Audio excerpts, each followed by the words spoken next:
Heç olubmu ki, gələcəyə baxanda biraz ürəyiniz sıxılsın, yol dumanlı görünsün, qabaqda nə olacaq deyə bir narahatlıq olsun. Bilirsiniz, bu hamımıza tanış bir hissdir. Amma bugün biz məhz bu barədə danışacağıq. Görək, bu qeyri-müəyyənliyi necə qarşılaya bilərik? O qorxunu möhkəm bir imana necə çevirə bilərik? Gəlin elə, indi başlayaq. Bəlkə də elə bu sual gecələr yuxumuzu qaçıran sualdır, Gələcəkdə bizi nə gözləyir? Bilmədiyimiz bir şeylə üz-üzə qalanda içimizdəki o narahatlığı necə susturaq? Cavabı gəlin birlikdə axtaraq, amma uzaqda yox, elə müqəddəs yazıların dərinliyində. Gəlin, ilk olaraq bir şeyi aydınlaşdıraq. Baxış bucağımızı tamamilə dəyişək. Çox vaxt başımıza bir çətinlik gələndə dərhal özümüzü qınayırıq, elə deyilmi? Görəsən harda səhv elədim? Amma müqəddəs yazılar bizə tamam başqa bir pəncərə açır.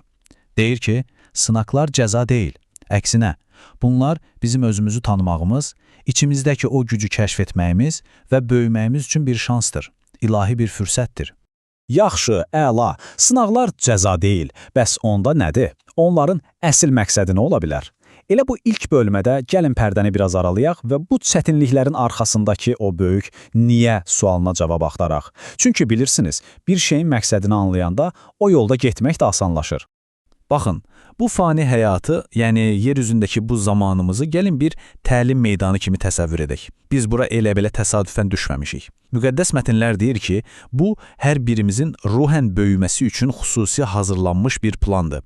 Əsas məqsəd nədir? Bizi sınamaq və bu sınaqlardan keçirərək daha güclü, daha müdrik birinə çevirmək. Yəni biz burada sadəcə günlərimizi keçirmirik, biz burada öyrənirik, biz burada hazırlanırıq. Elə İbrahim kitabındakı bu ayədə bu fikri necə də aydın ifadə edir. Fikir verin, burada deyilən odur ki, Rəbb bizə inanır, bizə etibar edir. O, bizə seçim azadlığı verib və sınaqlarla da yoxlamaq istəyir ki, biz bu azadlıqla nə edirik? Həqiqətənmi ən çətin anda da onun yolunu seçəcəyik? Bax, bütün məsələ budur.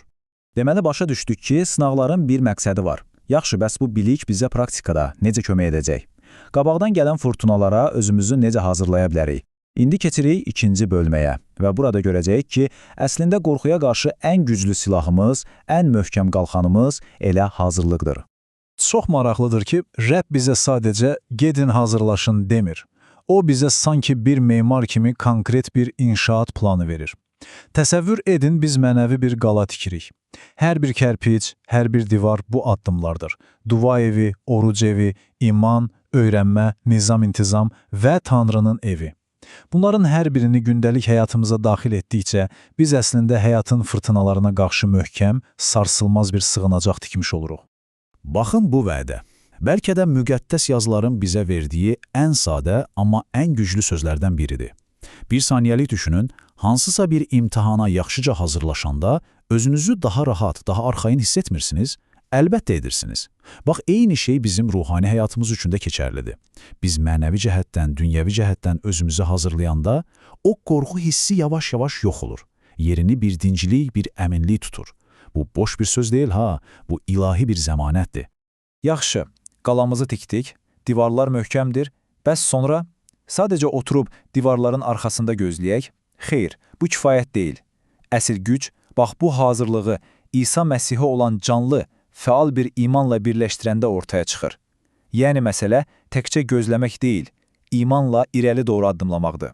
Peyğəmbər Neyfinin bu sözləri imanın necə hərəkətli, dinamik bir qüvvə olduğunu çox gözəl göstərir. Bu, passiv şəkildə oturduğun yerdə inanmaq deyil. Bu, içində kamil bir ümid parıltısı ilə irəli getməkdir. Bu nə deməkdir? Yolun axırını görməsən belə, cəsarət edib növbəti addımı atmaqdır. Məsihə güvənərək hərəkətdə qalmaqdır. Bilirsiniz, bəzən sədaqət sözü eşidəndə ağlımıza kör-köranə, fanatik bir şey gəlir. Amma həvari David Bednar bunun əsl mənasını o qədər gözəl izah edir ki, deyir ki, əsl sədaqət gözü bağlı bir itaət deyil əsla. Tam əksinə, bu, düşünülmüş, şuurlu bir etibardır.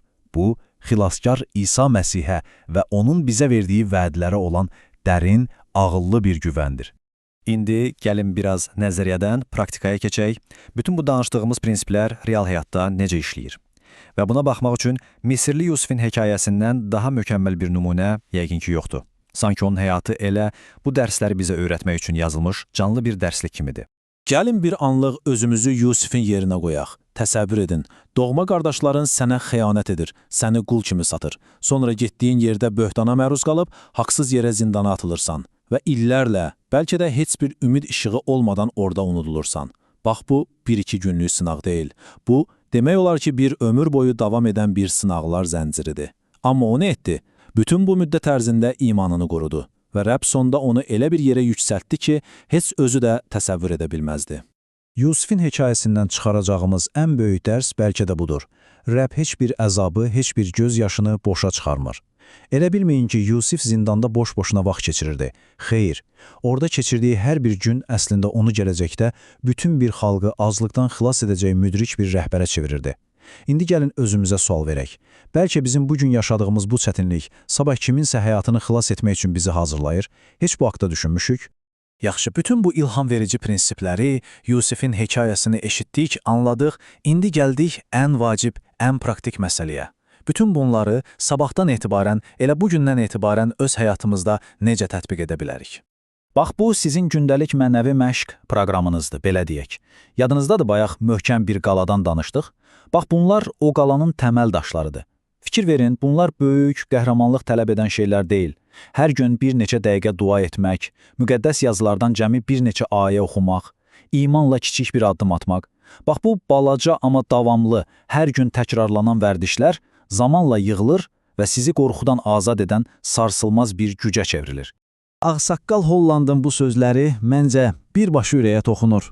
Biz bəzən elə bilirik ki, qərar verməyi sonraya saxlamaqla neytral qalırıq. Amma o nə deyir? Deyir ki, seçim etməməyin özü də bir seçimdir.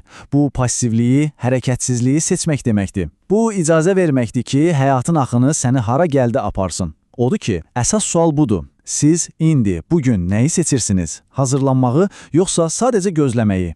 Sonda gəlin bunu bir daha təkrarlayaq. Bəli, bu həyat bir sınaqdır.